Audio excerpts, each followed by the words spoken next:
Today's episode is brought to you by Taft Law and its Franchise Advance Program, a one-of-a-kind program developed by your host, Josh Brown, to help entrepreneurs assess, convert, and grow your business the right way through sound franchise structures. To learn more, go to taftlaw.com and type Franchise Advance Program in the search bar. If you think like, act like, or are trying to grow like a franchise, then the Franchise Euphoria podcast is for you. Hello and welcome everybody. Josh Brown here, and I created this podcast for one main goal: to help people who are trying to grow their business through franchising or franchise-like structures to do it the right way. I've been practicing law now as a franchise lawyer for many, many years, and I've seen it done the right way and the wrong way. And this podcast is not filled with a bunch of legal mumbo jumbo. Rather, I talk with real people, people who have been there, have done it, are doing it right now. And I also dive deep into specific topics related to franchising. So if this is of interest to you, you are at the right place. Enjoy. Thrilled to have on Andrew Pudalov today from Rush Bowls. He's the CEO and founder, and he founded Rush Bowls in Boulder, Colorado, as the first all-natural bowl smoothie bar in the fall of 2004, providing a healthy alternative to the common hill fare. After enormous success, Andrew launched a line of frozen grab-and-go bowls, soon to meet the ever-mounting demand. Today, he operates Rush Bowls retail, wholesaling, and franchising with over 100 stores in various stages of development throughout the U.S. Welcome, Andrew. How you doing? Oh, it's great, and thank you so much for having me on your show. Well, I love having the founders on, especially because you all have a background, and usually it's not in what you're doing right now, and such is the case with you. I mean, obviously, as you talk about your background, you started in the financial sector. I'd love to hear about that and how you went from essentially the ranks of the New York City financial sector to a smoothie bar. Yes, it's quite a fall from grace, as I joke. But I was global head of fixed income derivative trading in New York City. So I worked at all institutionally focused. I worked at started my career at Bear Stearns, and then Morgan Stanley in trading derivatives, Credit Lyonnais, specializing in Canadian and dollar derivatives, 5 years in. For the dollar, and then was global head for National Australia Bank, all dollar denominated focused, all in New York City, mostly in Midtown. And for me, the trigger was fortuitously, I was pretty successful in what I was doing and did it for a while, but 9/11 really was a major trigger for me. I lived in the city during 9/11. My wife was in the tower in 93 when they first tried to bomb it. And then it was her first day back from maternity. And I was in Midtown. She was in the 20s, and she literally saw the plane crash in. I lost a close friend that day. And from that day forward, I'm like, I don't want to live in New York City anymore. And I want to do something that I have no knowledge about and build it from scratch. Fortuitously, with a great deal of financial knowledge, it afforded me the real understanding of the financials behind this business model and how to make it successful. And certainly it's not been without its challenges, quite frankly, especially on the wholesale line. Yeah, no, I'd love to talk about that. And by the way, I'm so sorry you guys have had to deal with that. You're about the third or fourth person I've talked with that literally a new career was spawned out of September 11th. Having lived through that and then just sort of realizing, to a certain extent, life is short, go after what it is that you really want to do. Talk about how you made that transition. Because obviously, going from the environment you were in, very, very fast paced, very, very stressful, high pressure packed situation, to a different kind of high pressure packed situation, right? I mean, there's nothing more pressure packed than going out and launching a career in something you essentially didn't know much about, but you're diving, headfirst into. Yeah, no, that's a great question. And I will tell you, I looked at risk assessment my whole life, right? I was a professional gambler for the banks and big positions. So when I did a trade in New York City, some of these trades would be on for 30 years. You can get out of it. But also, there were significant positions on behalf of the bank. So it wasn't brokering things, which is different. These were positions put on for the bank because of how I foresee the markets doing. Then I realized, certainly a big part of this is, hey, I look at risk assessment, take bets every day. Why not? The most important thing is you bet on yourself.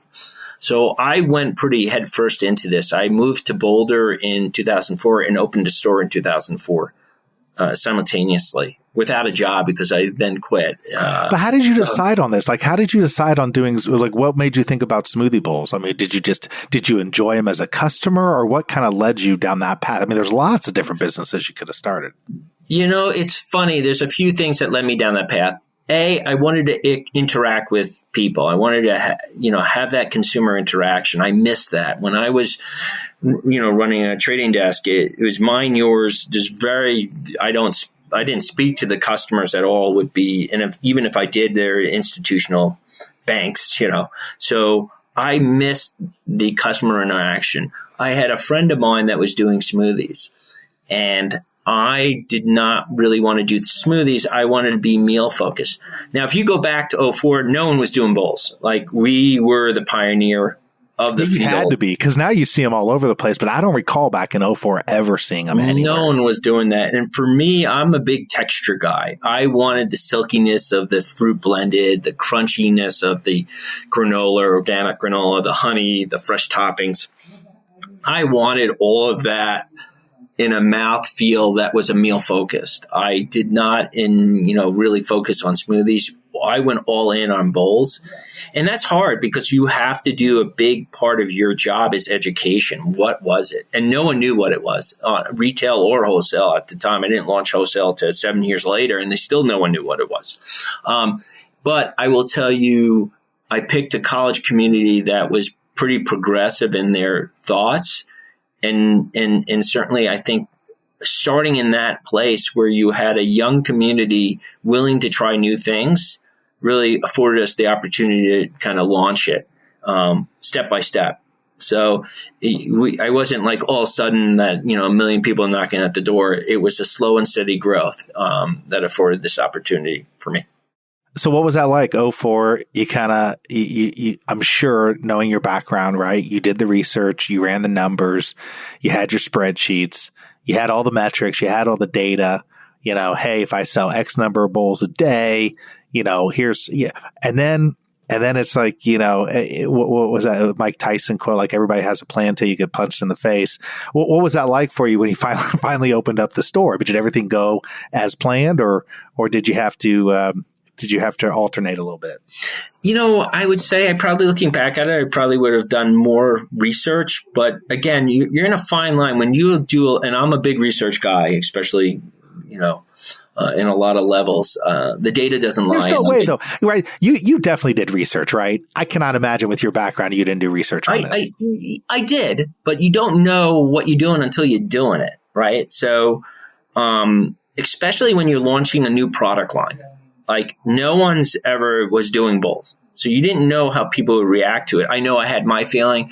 And early on, I felt very strongly that, I was there all the time talking to the consumers, getting a better understanding of their likes, dislikes, what worked, what didn't.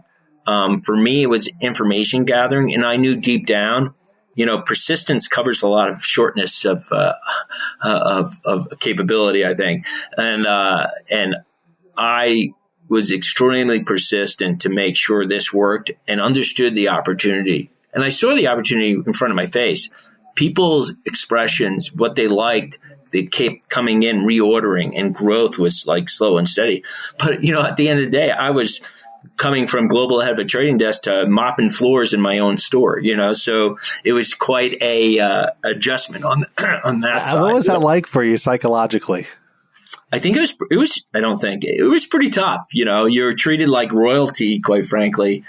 on the other extreme, when you're global head of a bank, and coming here, you're like, oh, I got to do this. I got to do this. And I knew deep down, like, even if I was digging ditches, I would do whatever I could to be successful. So I had that fire in my belly. But it was quite an adjustment, but it's also mine, and ownership of a business is really rewarding. It really is. I love that you say that. Well, I mean, I love that you say that. I mean, I've owned businesses and, run my own practice now, but I've actually owned businesses. And I think there is something to that, when it's yours, when at the end of the day, your name's on it and you're signing, the leases and you're signing the documents and that, you're truly betting on yourself.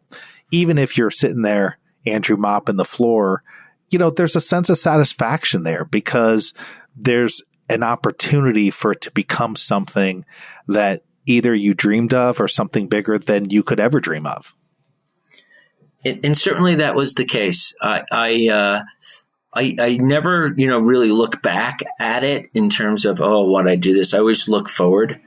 And quite frankly, we do this, I look at the business and I'm constantly looking at the business and ways to improve, not for just us, but for our partners and that's the franchisees, to make us a better company. And we do a lot of things in a unique fashion to make our franchisees have an opportunity at more success than most companies out there. Also, we're unique. Also, Josh, you appreciate this. We're privately held. There's no private equity. Everything was self-funded. We're a profitable business, which is very unusual on this size and scope of a business. So, no, that's awesome. I love that. I mean, you have total control over it. I mean, yes. And my objective is different than generally private equity, right? I'm here for the long-term success opposed to venture capital or private equity, 2-3 year timeline, spin you in and out. And their objectives may not lie in the success of the partners. Yeah, it's a really good point because most people don't understand, there's this aura around private equity or injection of capital into your business. And at the end of the day, there's benefits to that, obviously. It does give a lot of businesses an opportunity to expand and grow faster, and there's nothing wrong with that. But there's also downsides to that. I mean, when you do that, usually in these type of businesses, to your point, somebody like yourself who's built this thing with your own equity, with your own money, with your own sweat and tears, and everybody, and you're there through the thick and thin of it. At the end of the day, their objective is whatever they paid for it, they're coming in to make a multiple on that within usually 3 to 5 years. And that's their assessment, right? Hey, we can come in, we can inject this amount of equity, we're going to grow it to this level. And at that point in time, usually your impact, your input, as the founder and the owner kind of takes a back seat to what their interests are. And a lot of owner don't understand that. A lot of people who build businesses don't understand that. Now, part of that is sometimes they just get so cash strapped that they're forced into it. They need somebody to come in, or they're at that inflection point where they want to grow and they can see on the other side of the hill, but they just can't quite get there. So you were in a good spot where you didn't need that. Now, maybe down the road somebody comes, who knows, right? I mean, you never say never, but that probably afforded you a lot of opportunities to do things continuously in your own vision versus to having to adopt somebody else's. Yeah, and that's dead on, really. It affords me not to compromise some of the things that a lot of companies will compromise on a short-sighted view, and we don't. Well, first and foremost, quality, right? I mean, that always seems to take it's amazing to me how a business, you see it all the time. You see these businesses and they built themselves on fresh, good ingredients, quality. And the first thing somebody does when they come in is, how can we cut costs on that? Well, sometimes you can't cut costs in that way. You got to cut costs in another way. Or you sector yourself as, higher end, and we're a higher end product too. But for instance, on something that most people don't even think about, and I know you're a franchise attorney with your own practice, this is unusual, but we don't, a lot of franchises out there, they charge the franchisees for food. So they are buying from the franchisor. In our particular business model, we don't make any money on food or equipment. So we have national suppliers. If there's rebates associated to that, it goes directly back to our partners or franchisees. Same thing with equipment. So most of the dirty little secret sometimes is a lot of these franchises, and Quiznos was famous for this, but they made more money on the food than even the royalties. So that I always... And that's always a problem, right? To me, that's always a problem because that's where your interests don't align at that point. If your interests align to a certain degree, to a significant degree, when it's royalty based, because the better you do, the better they do. But if there's these rebates and they're making their money off of food, or they're making their money in other ways, and then the interests get a little bit askew. Was this something that you always sort of thought about as you were developing the franchise system, or what led you to think, hey, we're going to go ahead and give these rebates back to the franchisees? Especially for a new franchise system. And we started this in 2016. I can go back to the other stuff what we did in between, but their success is really, truly our success. So you don't want to burden these systems with a lot of costs that they don't need. And this business model is based on efficiency and finance, right? Not just creativity. And certainly that's a big area that I always love about the job. But so you have to be really efficient, and you can't burden people with these costs. It's, hard enough in today's world to, do really well. A franchise system affords you a formulaic approach to it. Which I think I would never buy anything but a franchise system for my own personal gain, because it's so hard to build a business from scratch. But to be able to have it structured in such a way to afford people the opportunity to, have an efficient business model without being burdened by costs is a big deal. Now, as you get to 100, 200, 500, 1,000 stores, that may change because your buying power gets that much more significant. But I am still never looking to have that as a profit center. And I don't think it's fair to the franchisees to do it that way unless you're saving them such a significant amount of money. So that's, that's a big deal for So for when us. You opened in 2000, and you said your first store you opened in 2004. Now, you franchised in 2016. Was it always your hope and thought that you were going to franchise eventually, or did that come to you through customers mentioning it to you, or just through your own growth? A lot of it, I pushed it off. Everyone, even early on, you should franchise. You should franchise. And as you know better than anyone, that's quite a process and quite a hole to go down into. And I wanted to do it when I felt we would test the market in another retail store and roll it out in a manner that, would be the most productive way of doing it, opposed to just doing it on the fly. And there's plenty of companies that do it on the fly.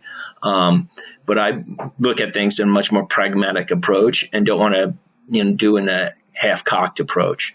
And in 2010 to 2016, I launched a wholesale company of selling frozen bowls, mainly in Whole Foods on a wholesale level. And we were in 40 states with that. So that was a big time in my focus.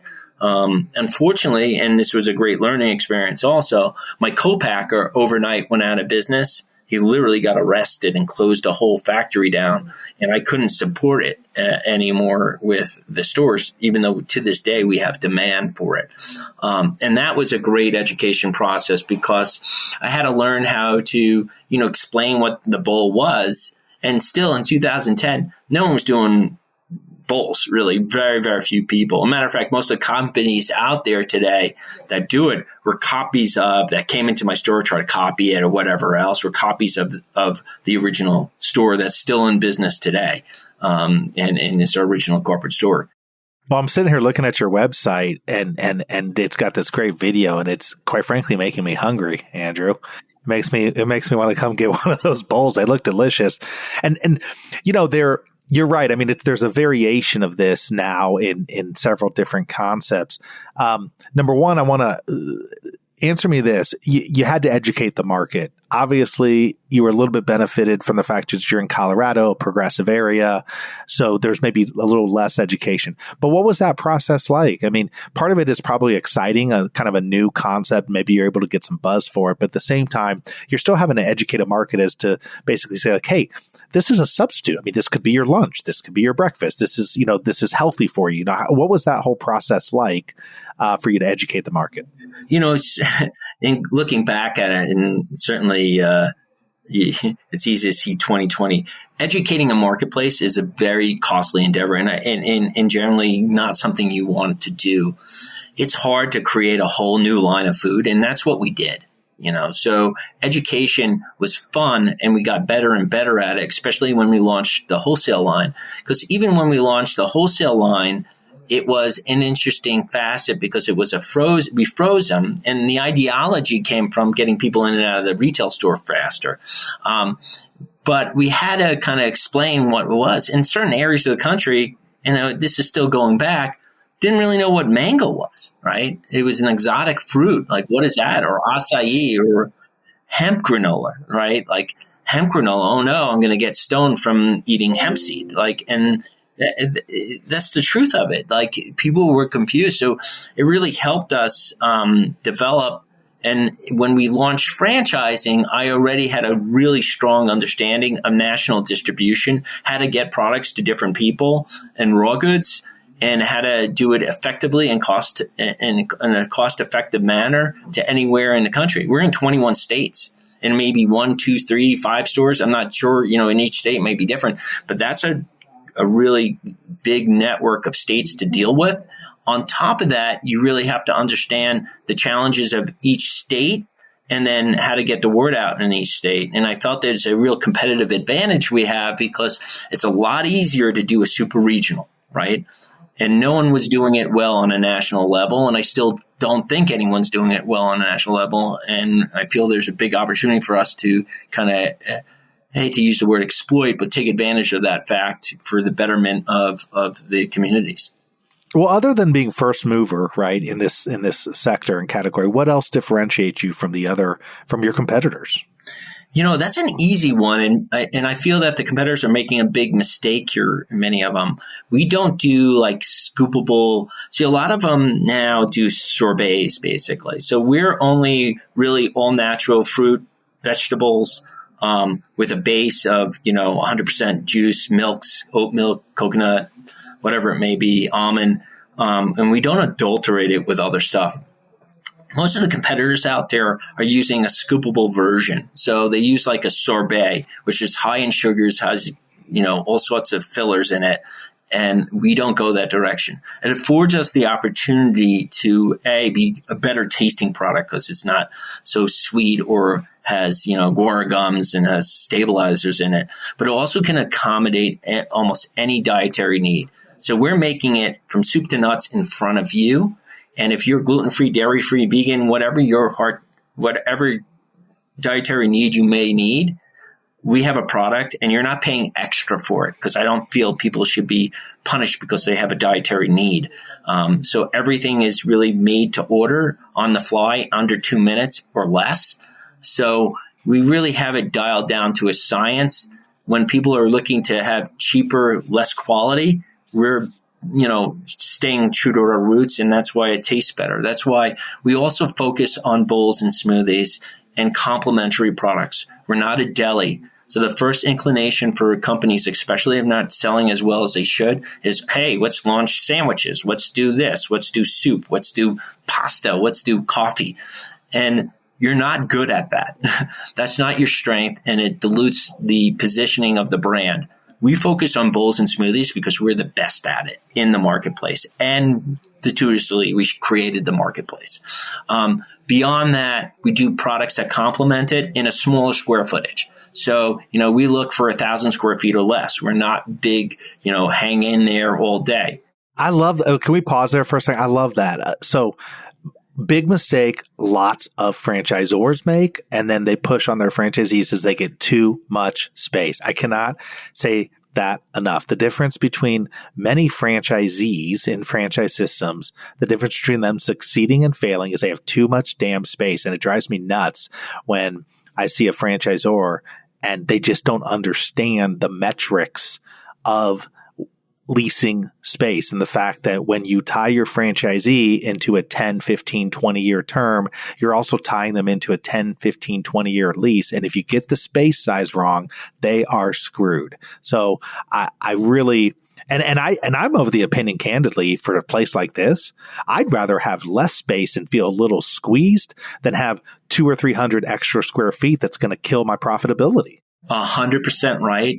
And it's easier to find the bigger spaces, and the brokers or the real estate people make more money on it. It's a cost of the process. And that's why we're really about efficiency of the business model. So 30 to 60% of our business is driven by, takeout orders or delivery, right?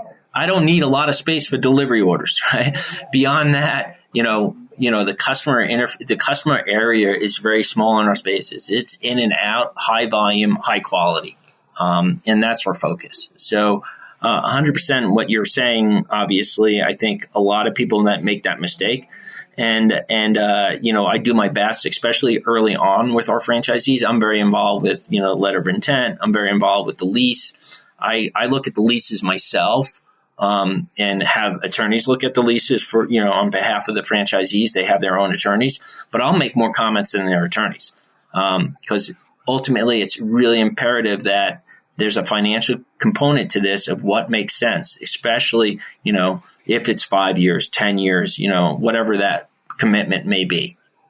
Absolutely. Well, in our remaining couple minutes here, I want you to talk about the type of franchisees you're looking for and that you hope to do well in your system. But if anybody wants to learn more about the system, about the franchise, you can go to rushbulls.com. That's rushbulls.com. But Andrew, let's finish this up by talking about the type of franchisees that you're looking for and that you would like to continue to grow the system.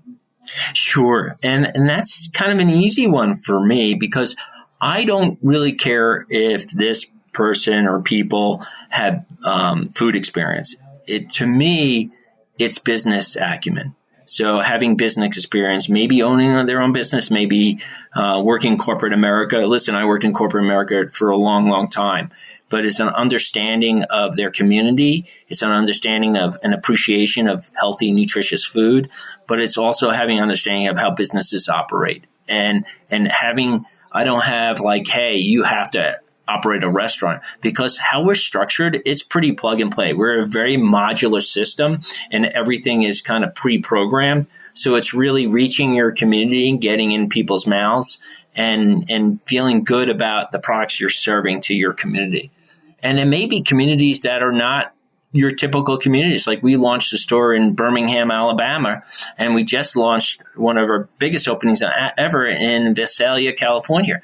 They're not known as health food capitals of the world, but there's opportunity because there's so few in those communities, and you feel great about reaching those communities because you can really have another opportunity for people to eat healthy and nutritious food. And we're not preachy about it. You want Nutella on top? Have Nutella on top. But you know the base and the things that we're putting in, you can see with your own eyes. There's no back of the room scooping something, whatever, and just really in front of your eyes, nutritious food on the go. So, well, thank you so much, Andrew, for coming on. I can hear your passion for this through the microphone, which is wonderful, and I can tell that you're doing and you're trying to do things the right way. And in my experience, when you do that, you ultimately find your way to very successful outcomes. So continue to do what you're doing. And I'm actually going to be in Colorado in, when's that going to be? I think August or September. And if I'm nearby, I'm going to swing into your Rush Bowl there and check it out. We have a ton opening, and we have a lot in Colorado. So no matter where you are, hopefully I can meet up with you. But if not, we probably have a Rush Bowls near you. I know we have a ton in Denver. We're opening a bunch. You got one in Bloomington, you said, right? So you got one in Bloomington. I got to try that as well. So thank you so much for coming on. A fascinating, great story, and I'm thrilled for all your success. And thank you so much for having me on the podcast. Thank you so much for tuning into another episode of Franchise Euphoria. If you enjoyed it, please head over to Apple Podcasts and leave a rating and review. It really helps to get this show out to more and more people.